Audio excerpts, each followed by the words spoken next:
Bisakah kamu mengendalikan dirimu sendiri? Sepertinya ini adalah pertanyaan yang cukup simpel. Ya, tentu kita bisa dong mengendalikan diri kita sendiri. Coba sekarang lu pikirin tentang tujuan lu, keinginan lu. Terus lu itu pengen menjadi orang seperti apa? Apakah diri kita sudah sesuai dengan apa yang kita inginkan? Apakah kita sekarang sedang berusaha untuk meraihnya? Atau jangan-jangan lu sendiri nggak punya keinginan? Ya terus kalau misalnya gitu, untuk apa dong hidup? Atas dasar apa kita ingin hidup di dunia ini? Untuk berbekal di kehidupan selanjutnya?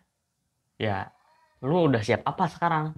Sekarang kita coba pikirkan apa yang kita lakukan di hari kemarin. Apakah itu sudah sesuai dengan apa yang kita inginkan? Apakah kita benar-benar menginginkan untuk melakukan hal tersebut? Atau lebih parah lagi, lu sendiri gak tahu apa yang lu lakuin kemarin lalu? Apakah benar pernyataan bahwa diri kita itu dapat mengendalikan diri kita sendiri? Sedangkan kita sendiri pun tidak bisa meraih bahkan mengejar apa yang kita inginkan. Kenyataan pahitnya ya, berarti diri kita gak bisa mengendalikan diri kita sendiri secara penuh dong. Ya, hidup kita itu sebenarnya diarahkan oleh kesadaran yang tidak kita sadari. Kebiasaan-kebiasaan buruk, menunda-nunda, boros, buang-buang waktu, maksiat, dan lain semacamnya, itu bukanlah hal yang kita inginkan kan? Tapi kita kehilangan kendali atas diri kita sendiri. Kenapa kita bisa kehilangan kesadaran itu? Ya karena itu tadi, kesadaran lain yang tidak kita sadari, the subconscious mind. Otak manusia itu sangatlah hebat. Selain karena pikiran alam sadarnya yang dimana kita itu bisa bernalar dan berkomunikasi, ada juga pikiran lain yaitu pikiran bawah sadar kita, the subconscious mind, yang bekerja dengan lebih gila lagi. Mereka lah yang memproses informasi-informasi yang kita tangkap dengan cepat dan mereka sendirilah yang membentuk behavior kita atau ya perilaku kita tanpa kita sadari sendiri kalau misalnya kita gak mempelajari tentang hal ini. Dan tentu kita bisa mengendalikan diri kita sendiri gitu. Misalnya sekarang abis ini gue pengen olahraga, abis ini gue pengen bikin banyak video, abis ini gue pengen belajar. Dan kalau misalnya kita benar-benar melakukannya ya itu disebut dengan willpower gitu, tekad. Namun kita gak bisa menggunakan terus willpower gitu karena ini lebih terbatas, subconscious mind, dengan pikiran bawah sadar kita. Dan bahkan willpower sendiri pun itu bergantung dengan pikiran bawah sadar kita. Dan apakah the subconscious mind dapat kita kendalikan? Tentu bisa. Caranya ya adalah dengan memahami diri kita sendiri gitu.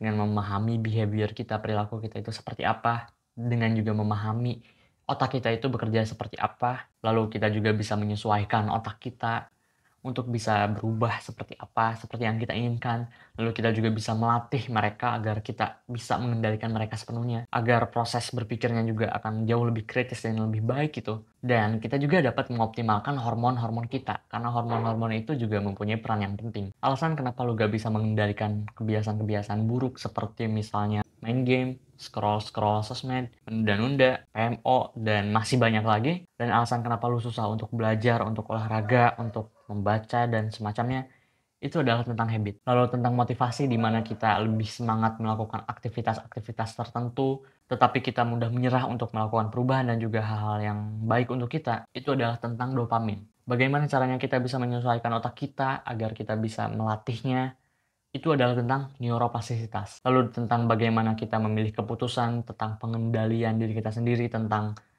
problem solving dan semacamnya, itu adalah tentang prefrontal cortex, otak bagian depan kita. Dan serunya itu di sini gitu. Jadi mereka itu saling terhubung satu sama lain. Tentang prefrontal cortex, tentang dopamin, tentang habit, tentang neuroplastisitas, dan lain semacamnya. Banyak yang harus kita pelajari.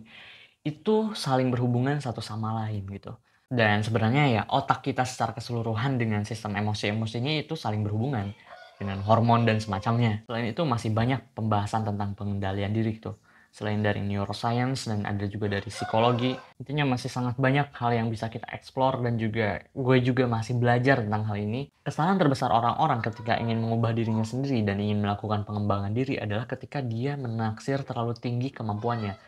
Dia berpikir bahwasanya dia bisa melakukan ini itu dalam sekejap gitu. Jadi dia bisa melakukannya. Tetapi ya ini gak semudah itu gitu. Karena untuk mengendalikan diri sendiri aja itu sulit banget. Dan hal-hal yang udah menempel di otak kita, hal-hal buruk itu dan kebiasaan-kebiasaan dan semua yang terkait dengan diri kita di masa lalu itu masih menempel dengan diri kita kalau misalnya kita tetap melakukannya gitu. Kalau misalnya kita gak bener-bener mengoptimalkan dan membuat strategi yang bagus untuk menyesuaikan otak kita. Butuh waktu penyesuaian dan juga strategi untuk bisa mengendalikan diri sendiri dan juga bisa mengembangkan diri kita sendiri dengan lebih baik dan mengejar tujuan-tujuan kita. Pikiran bawah sadar kita itu lebih sulit didengar gitu, tetapi pikiran bawah sadar kita itu langsung yang bertindak gitu. kebiasaan-kebiasaan buruk, habit itu kita nggak memikirkannya, tapi kita langsung melakukannya. Jadi kita sulit untuk berkomunikasi dengan pikiran bawah sadar kita, tetapi pikiran bawah sadar kita sendiri yang melakukan yang menjadi behavior kita sehari-hari. Jadi ada miskomunikasi nih dalam otak kalian. Jadi harus diperbaiki dengan cara memahami diri sendiri. So, kesimpulannya adalah kita gak bisa sepenuhnya mengendalikan diri kita sendiri kalau misalnya kita gak bisa memahami diri kita sendiri. Dan untuk memahami diri kita sendiri, ada bantuan-bantuannya dengan ilmu-ilmu pengetahuan, seperti neuroscience, psikologi, kesehatan, yang biologi, segala macam, kedokteran.